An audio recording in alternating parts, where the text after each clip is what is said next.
For more than 1,000 years, armies came to Constantinople believing they could take it. Persians came, Arabs came, Bulgars came, Crusaders came. Again and again, the city endured. Behind its walls stood the eastern capital of the Roman Empire, surrounded by water on 3 sides and protected by defenses unlike almost anything else in the medieval world. But Constantinople was never simply a fortress. It was a city of emperors, merchants, soldiers, churches, and millions of footsteps. So, why was this place so extraordinarily difficult to conquer? The story began long before Constantinople became famous for surviving sieges. In 330, Emperor Constantine the Great formally dedicated the city he had expanded on the site of ancient Byzantium as Constantinople, the new imperial capital. Its position was extraordinary. The city controlled the Bosporus, the narrow waterway connecting the Black Sea with the Mediterranean world. Ships, armies, merchants, and ideas passed through this crossroads between Europe and Asia. Constantinople was not merely chosen as a capital. Its location gave the Roman Empire a strategic position from which it could watch and influence 2 continents. Constantinople's greatest defense was not built by human hands. It was geography. The city occupied a triangular peninsula. The Bosporus protected it to the northeast. The Sea of Marmara guarded it to the south, and the Golden Horn formed a sheltered harbor along its northern side. An attacker approaching by land had only one practical route: the western edge of the peninsula. That narrow approach would eventually become one of the most heavily fortified stretches of earth in the Roman world. Constantinople had been given something every besieged city desperately needed: limited directions from which an enemy could attack. But geography alone could not save an empire. In the early 5th century, during the reign of Theodosius II, Constantinople received the defense that would define its reputation. The Theodosian Walls stretched roughly 5 kilometers across the city's vulnerable western approach. They were not a single wall, but a layered defensive system: a massive inner wall, an outer wall, towers, a broad moat, and carefully controlled gates. For centuries, attackers faced this enormous barrier before they could even reach the city itself. The walls transformed Constantinople's geography into something much more dangerous. A fortress built on a peninsula, the walls were completed at a moment when the Roman world faced enormous pressure. In the 5th century, the Huns under Attila became one of Europe's most feared military powers. Attila invaded the Eastern Roman Empire in 447, devastating territory in the Balkans and forcing the Romans to confront the possibility of another attack. Constantinople's walls had been damaged by an earthquake shortly before his campaign, but repairs were made rapidly. Attila did not capture the capital. The episode revealed something important. Constantinople's defenses were not designed to guarantee peace. They were designed to make conquest extraordinarily expensive. The strength of Constantinople was not simply the height of its walls. It was the way every part of the defense worked together. The outer wall forced attackers into exposed ground. Towers allowed defenders to observe and fire along the approaches. The moat created another obstacle before the walls could even be reached. Behind these defenses stood the great inner wall, reinforced by towers positioned at regular intervals. Gates could be opened for controlled movement and closed when danger approached. To attack Constantinople was therefore not to face one barrier, but an entire defensive system. Yet a fortress is only as strong as the society behind it. Constantinople grew into a massive imperial capital filled with markets, workshops, churches, government offices, and enormous public buildings. Its population required food brought from surrounding regions and across the sea. Its harbors connected the city to Mediterranean and Black Sea trade. The palace and administrative districts concentrated political power at the center of the empire. This mattered during a siege. Constantinople was not an isolated military outpost. It was a wealthy, organized capital with institutions capable of feeding, governing, repairing, and defending the city. By the early 7th century, Constantinople faced one of the greatest crises in its history. The Byzantine Empire was locked in a devastating war with the Sasanian Persian Empire. Persian armies captured huge territories, including Syria, Egypt, and parts of Anatolia. In 626, while Emperor Heraclius was campaigning far from the capital, a combined force of Avars, Slavs, and others approached Constantinople from the European side. Persian forces threatened from across the Bosporus. The city was surrounded by enemies. Yet the walls, the sea, and determined defenders once again became the empire's shield. The attackers could surround Constantinople, but they could not easily control its waters. The city's harbors provided another layer of defense, while the Golden Horn offered a protected anchorage for the Byzantine fleet. In 626, the defenders used naval forces against the besiegers attempting to coordinate attacks across the water. The siege eventually failed. For Constantinople, the lesson was becoming unmistakable. Its survival depended on more than stone.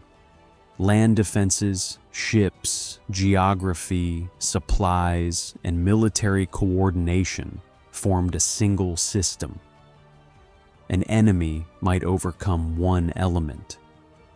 Overcoming all of them was far more difficult. A few decades later, Constantinople faced an enemy with even greater strategic power. The expanding Arab caliphates had conquered vast territories across the Middle East, North Africa, and beyond. In 674, an Arab fleet began a campaign against Constantinople that continued intermittently for several years. Then, in 717, another massive siege began under the Umayyad Caliphate. The attackers arrived with armies, ships, and siege equipment.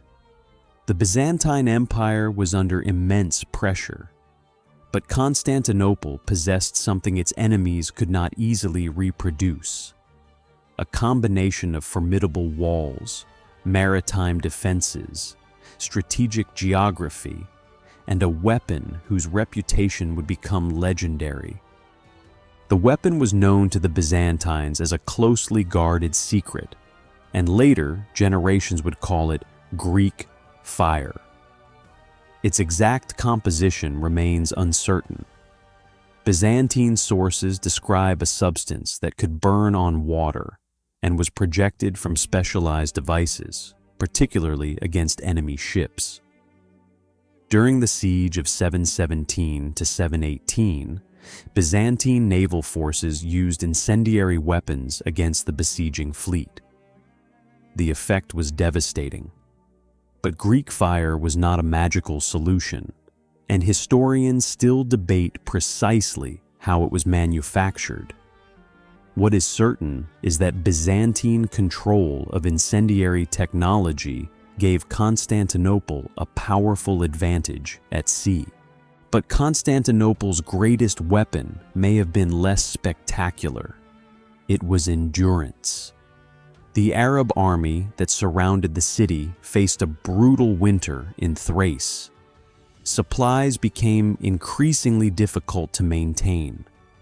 The Byzantines controlled the fortified capital and could continue receiving provisions by sea. Inside the city, defenders had food, walls, and shelter. Outside, the besieging army suffered from cold, disease, and shortages. The siege of 717 to 718 eventually collapsed. The attackers withdrew, leaving Constantinople standing once again. The city had not defeated its enemies through strength alone. It had survived by forcing them to endure conditions they could not sustain. Constantinople had survived, but survival always carried a price. The empire had spent enormous resources maintaining walls, fleets, soldiers, roads, harbors, and food supplies. The capital's defenses required constant repair. Earthquakes could damage masonry. Wars could drain the treasury. Political struggles could weaken military leadership. Even the strongest fortress could not simply be left alone. It had to be maintained by generations of workers, engineers, soldiers, tax collectors, sailors, and administrators. Constantinople's apparent invulnerability was therefore misleading. Its defenses were the visible result of a much larger system of imperial organization. And the walls protected more than an emperor. They protected a civilization. Within Constantinople lived artisans who produced weapons and textiles, merchants who moved goods across continents, sailors who connected distant ports, and scholars who copied and preserved ancient writings. Greek was increasingly dominant in Byzantine administration and culture, but the empire still regarded itself as Roman. Its citizens called themselves Romans. Their emperor was the Roman emperor. Their capital was the continuation of Constantinople's ancient imperial inheritance. The city's survival therefore meant more than saving a single city. It preserved an empire that still considered Rome its identity. For centuries, Constantinople's defenses had been designed for the weapons of their age: infantry, cavalry, ladders, rams, siege towers, and ships. But warfare was changing. By the late medieval period, armies were beginning to use gunpowder artillery. Stone walls that had once seemed almost impossible to overcome now faced a different kind of threat. The Byzantines understood the danger. They repaired their fortifications and adapted where they could. Yet the empire itself had become much smaller. The city that once commanded a vast Roman world was now the center of a shrinking state, and its greatest siege was still waiting. By the 15th century, the empire that had once stretched across much of the Mediterranean had been reduced to fragments. Constantinople remained the capital, but much of the surrounding territory was controlled by rival powers. The Fourth Crusade had already shattered the city's political and economic strength in 1204, and the restoration of Byzantine rule in 1261 could not fully reverse the damage. The Ottomans were now expanding across the Balkans and Anatolia. Constantinople was still formidable, but its defenders were fewer, its treasury weaker, and its empire increasingly dependent on diplomacy. Emperor Constantine XI understood the danger. By the 1440s, the Ottoman Sultan Mehmed II was preparing to eliminate the last major Byzantine obstacle to Ottoman control of the region. Constantine appealed to Christian powers in Europe for military assistance. Some aid arrived, including experienced soldiers from Genoa and elsewhere, but the response was limited. The Byzantine emperor was no longer commanding the resources of ancient Rome. He was defending a city with a remarkably powerful fortress system, but with a dangerously small army. The walls remained enormous. The force available to defend them was not. In 1451, Mehmed II became Sultan of the Ottoman Empire. He was only 19 years old, but he inherited a powerful state and a clear strategic objective. Constantinople stood across the Bosporus from Ottoman territory in Anatolia, while Ottoman lands in Europe surrounded much of the city's remaining territory. Mehmed understood that the capital could not remain independent forever if the Ottomans were to dominate the region. He began preparing for a siege on an unprecedented scale. His challenge was simple to state, but difficult to accomplish. Break the walls that had resisted armies for centuries. Mehmed's preparations included a move that threatened Constantinople before the siege even began. On the European shore of the Bosporus, he ordered the construction of a massive fortress known as Rumeli Hisara. Built in 1452, it stood opposite the older Ottoman fortress of Anadolu Hisara. Together, the two strongholds could control movement through the narrow strait. The message was unmistakable. Mehmed intended to isolate Constantinople and prevent outside assistance from easily reaching the city by sea. The ancient capital was about to face an enemy capable of combining traditional siege warfare with increasingly powerful artillery. Among Mehmed's most important preparations was artillery. Large bronze cannons were constructed for the coming siege, including enormous weapons traditionally associated with the Hungarian engineer known as Orban. The largest guns were difficult to transport and slow to reload, but they could hurl massive stone projectiles against fortified walls. This was the technological challenge Constantinople had never faced before. Its defenses had evolved through centuries of siege warfare, but now artillery could attack them from a distance with destructive force.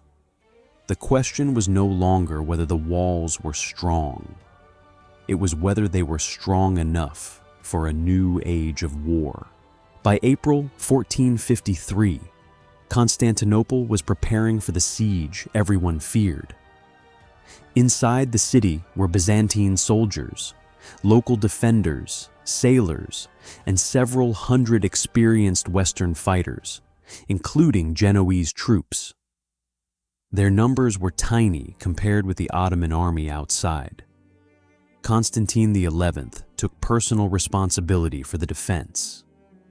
The walls were inspected and repaired where possible.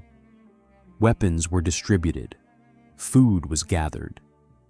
Citizens prepared for what might become the final battle of the Roman Empire. Beyond the walls, Mehmed II assembled an enormous army. For the first time, Constantinople faced an enemy prepared to combine overwhelming manpower with massive artillery. On April 6, 1453, the Ottoman siege began. Mehmed's army stretched across the western approach, facing the Theodosian Walls from the Golden Horn toward the Sea of Marmara. Cannon fire soon began striking the fortifications. The great walls, which had resisted armies for centuries, now shook beneath repeated bombardment. Yet they did not simply collapse. Byzantine defenders repaired breaches during the night, replacing damaged sections and reinforcing vulnerable points. The struggle became a contest of destruction and repair. Every day the Ottomans fired. Every night the defenders rebuilt. the ancient walls were being pushed toward their limits. The defenders knew the walls alone were not enough. To protect the Golden Horn, they stretched a massive chain across its entrance.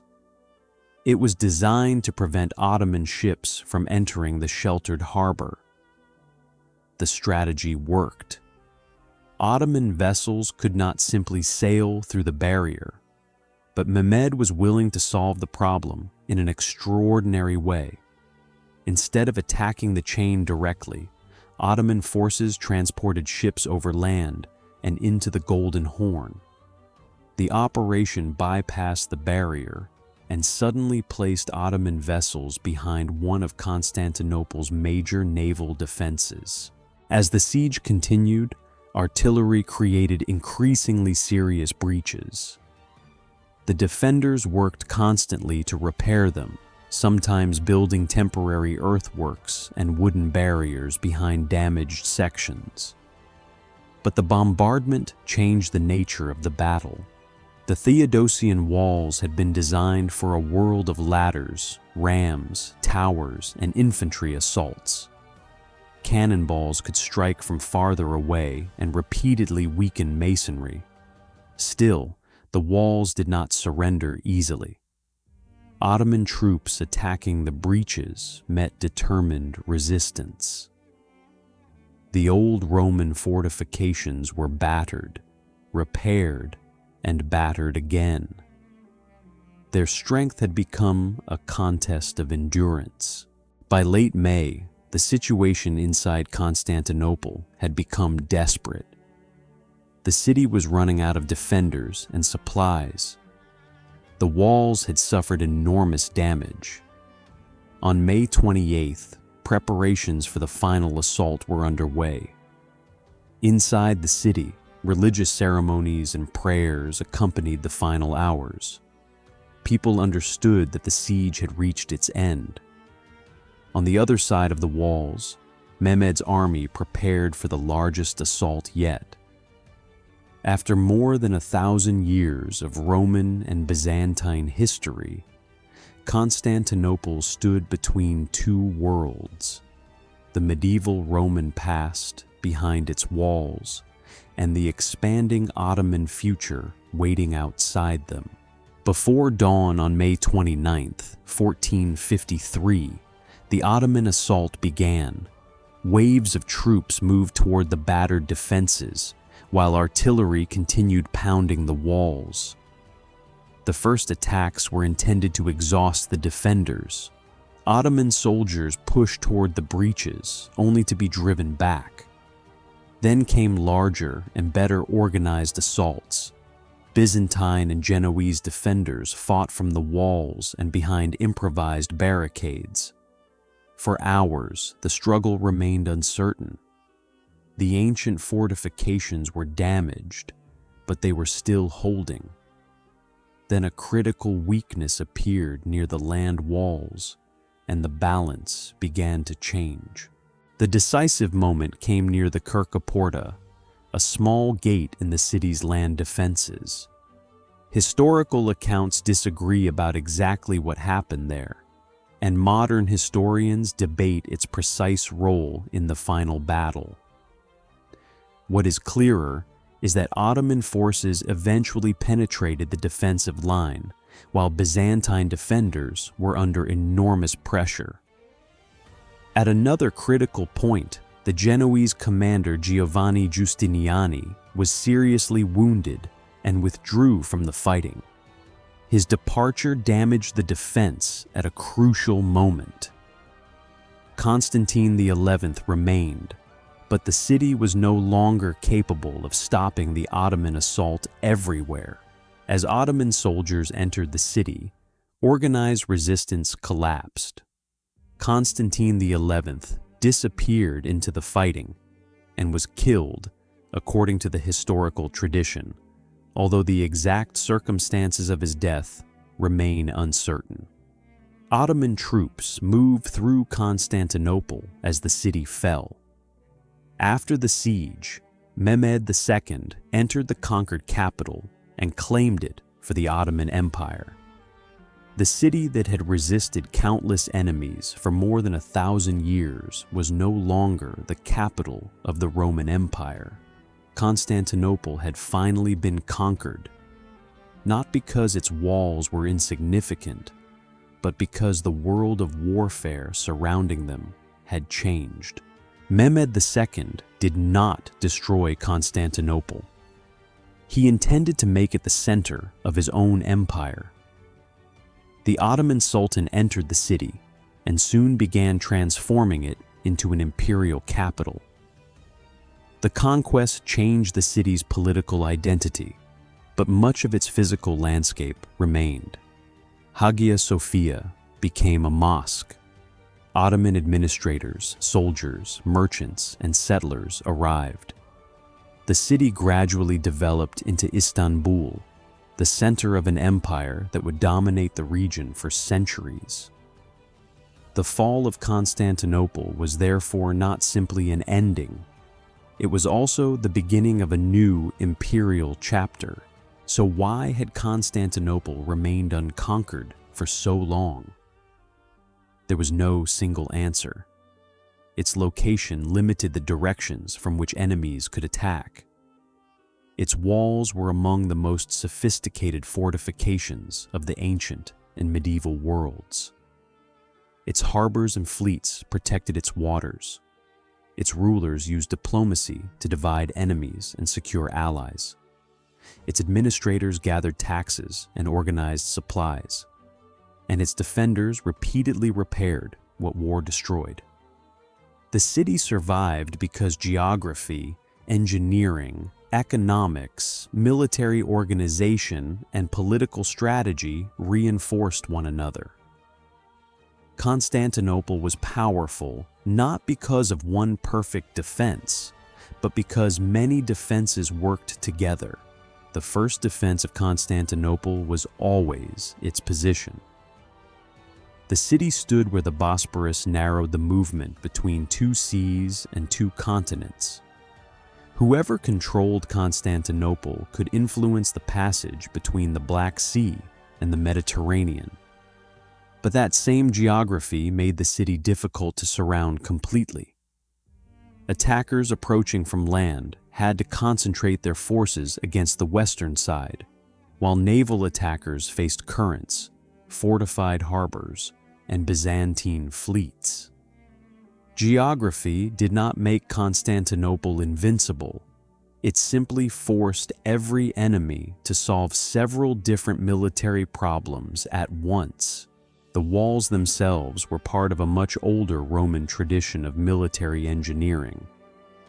Roman builders understood that defense depended on layers, visibility, access, and controlled movement. The Theodosian system turned these principles into an enormous structure. Towers allowed defenders to observe and attack along the walls. Gates controlled movement. Moats slowed approaching forces. Repairs could be concentrated where damage occurred. Later Byzantine generations maintained and modified the defenses as warfare changed. Constantinople's walls were therefore never simply an ancient monument. They were a living military system, constantly adapted by the people who depended upon them. Money was another defense. Constantinople's enormous population required an organized economy capable of collecting taxes, storing grain, paying soldiers, maintaining fleets, and repairing infrastructure. Its position also made it a major center of commerce. Merchants carried goods through the city from the Black Sea, the Mediterranean, the Balkans, and Anatolia. The Byzantine state could use these resources to sustain military campaigns and negotiate with foreign powers. A fortress could resist an army for only so long without supplies. Constantinople survived because the empire repeatedly found ways to feed the city, fund its defenses, and keep its institutions functioning. The Byzantines also understood something that many conquerors learned too late. An enemy did not always need to be defeated on the battlefield. Byzantine emperors negotiated treaties, paid tribute when necessary, arranged marriages, exchanged gifts, and encouraged rival powers to compete with one another. Diplomacy could buy time when the army was weak. It could redirect an enemy toward another frontier. It could prevent several enemies from attacking simultaneously. This was not always noble or successful, but it was practical. Constantinople survived partly because its rulers treated diplomacy as another instrument of war. Perhaps the greatest lesson of Constantinople is that its defenses were never frozen in time. The city changed as its enemies changed. Walls were repaired after earthquakes. Naval tactics evolved. Incendiary weapons were developed and adapted. Diplomacy responded to new political powers. The military system changed as the empire became smaller. Even during the final siege, defenders modified damaged walls with earth and timber. Adaptation could postpone defeat for centuries, but it could not guarantee survival forever. By 1453, artillery had changed the relationship between armies and fortifications. Constantinople's walls were still formidable. The world around them had simply become different. The fall of Constantinople did not erase its history. Ottoman rulers inherited a city shaped by more than 1,000 years of Roman and Byzantine development. Its roads, walls, harbors, churches, cisterns, and imperial monuments remained part of the urban landscape. The Ottomans repaired and repurposed many structures rather than simply destroying them. Constantinople became the capital of another great empire, while its Byzantine past continued beneath the new political order.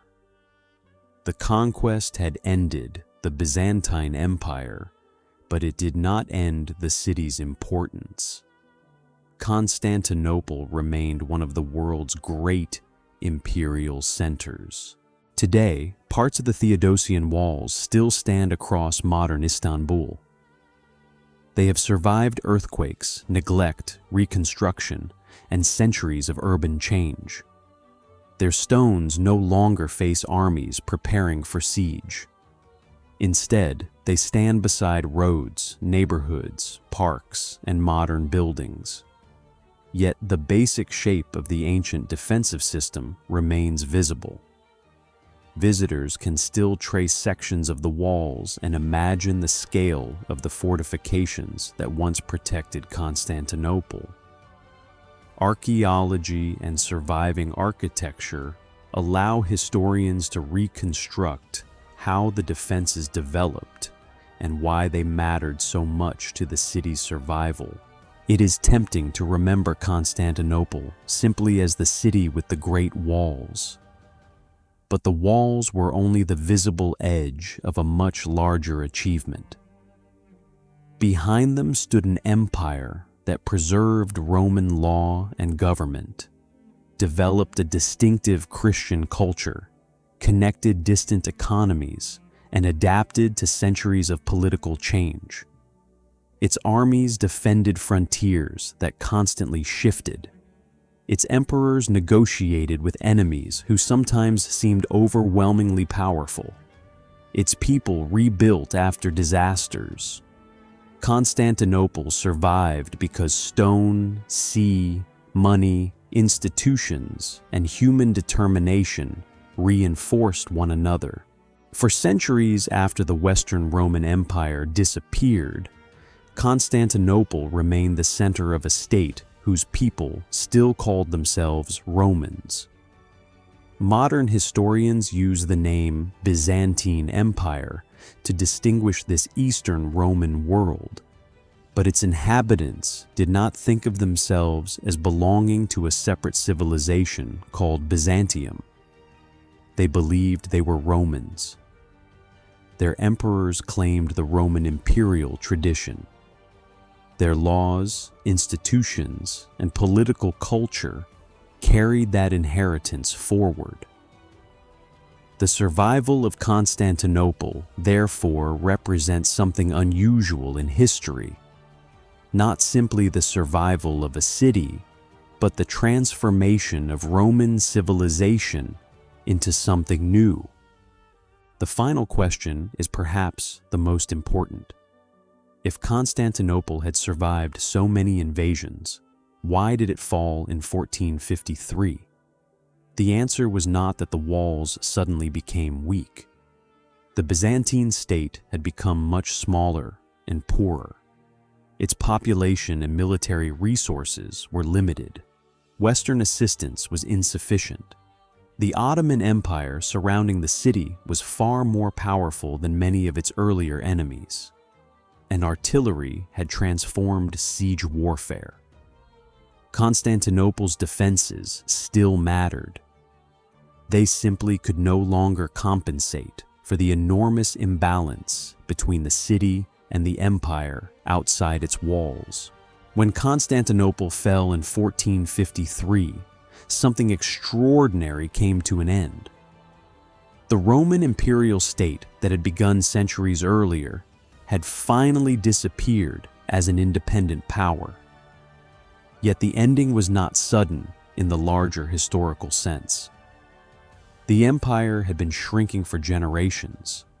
Territories were lost, populations declined, political divisions deepened, and foreign powers increasingly controlled its surroundings. The final siege was the dramatic conclusion to a much longer transformation. Constantinople had survived because it adapted for centuries. In the end, adaptation could no longer overcome the enormous political and military pressures surrounding it. The Ottoman conquest transformed the balance of power in the region. Constantinople became the heart of an expanding empire whose influence would stretch across southeastern Europe, Anatolia, the Middle East, and North Africa. The Bosporus remained strategically important, just as it had been under Rome and Byzantium. Trade continued to flow through the city. Empires changed, but geography did not. The same harbor, strait, peninsula, and crossroads that had helped Byzantium survive now became assets for the Ottoman Empire. Constantinople's strategic importance was not destroyed by conquest. It was inherited. The story of Constantinople offers a lesson that reaches beyond military history. Great defenses can preserve a civilization, but they cannot preserve it forever by themselves. Walls need people. People need food, institutions, wealth, leadership, and political stability. Constantinople possessed these things for centuries, and that is why its fortifications became so formidable. But when the surrounding empire weakened, the walls inherited a burden they could not carry alone. The city survived repeated disasters because its entire society supported the defense. Its final defeat came when that supporting system had become too small. For more than a millennium, Constantinople challenged the basic logic of conquest. Armies could reach its walls, but reaching the walls was only the beginning. Attackers had to overcome geography, fortifications, fleets, supplies, disease, weather, and determined defenders. Some came close and failed. Others never reached the decisive point.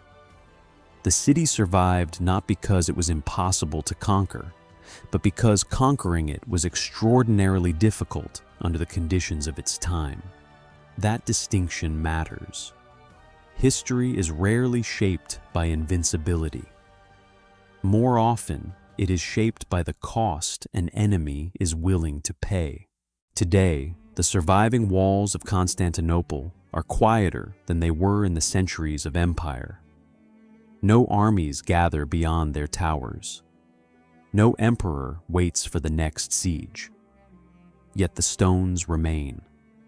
They reveal the scale of a city that once stood at the center of the Roman world and later became the heart of the Ottoman Empire. They remind us that civilizations are not preserved by monuments alone, but monuments can preserve the memory of civilizations. The walls survived because generations built, repaired, defended, and adapted them. Their story is ultimately a story of human endurance. Constantinople endured because it stood between worlds. Europe and Asia met at its shores. The Black Sea connected to the Mediterranean through the Bosporus. Roman traditions encountered Greek language and Christian faith. Merchants brought goods from distant regions, while armies arrived from almost every direction. This position created danger, but it also created extraordinary opportunity.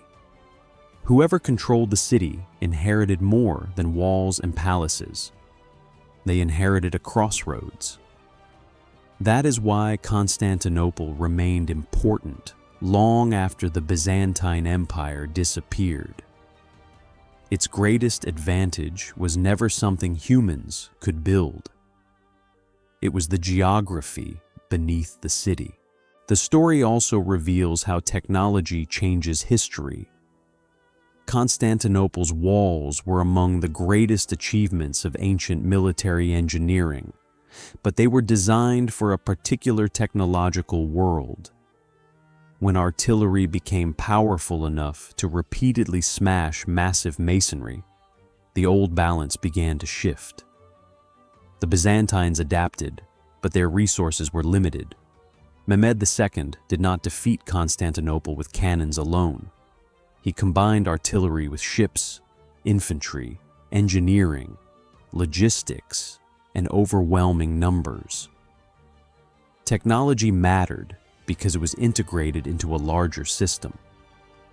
The siege of 1453 showed that even the greatest fortress could eventually be challenged by a changing form of warfare. The importance of Constantinople cannot be measured only by the number of battles fought around it. The city connected political worlds that rarely remained separate for long. Its rulers influenced diplomacy across Europe and the Middle East. Its merchants participated in long-distance trade. Its scholars preserved ancient texts. Its churches shaped Eastern Christianity.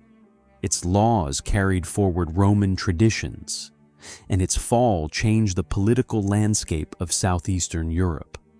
Constantinople mattered because it was never isolated from the wider world. It was one of the places where different civilizations repeatedly met, competed, traded, adapted, and transformed one another. So, could no one conquer Constantinople? The answer is more complicated than the legend. Several armies came close. The city was captured by the Fourth Crusade in 1204 and eventually conquered by the Ottomans in 1453. What made Constantinople extraordinary was not that it could never fall. It was that it could survive conditions that would have destroyed many other capitals. Its defenses repeatedly bought time. Its geography restricted enemies. Its institutions sustained the population. Its rulers adapted. For centuries, Constantinople turned conquest into a costly gamble. That may be the greatest reason its walls became legendary. For more than 1,000 years, Constantinople stood at the edge of empires and the center of history. Its walls survived earthquakes, invasions, famine, political crises, and countless attempts at conquest. Eventually, they fell, but their failure does not erase what they accomplished. They protected a Roman capital long after Rome's Western Empire disappeared. They gave generations of Byzantines time to rebuild, negotiate, trade, and survive. And when the final army finally entered the city in 1453, a civilization changed hands rather than simply disappearing. The stones remain today, reminding us that history is rarely about what lasts forever. It is about what survives long enough to change the world.